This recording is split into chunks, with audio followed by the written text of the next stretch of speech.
You ask Tiger to solve. This deals with linear equations with one unknown. The final result is x equals 49.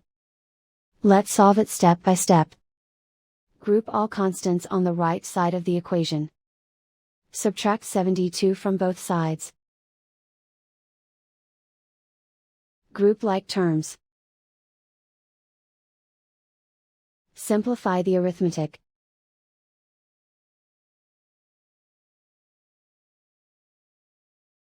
Convert the x into a positive number.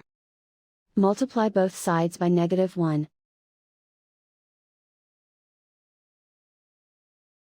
Remove the ones. Simplify the arithmetic. And so the final result is x equals 49.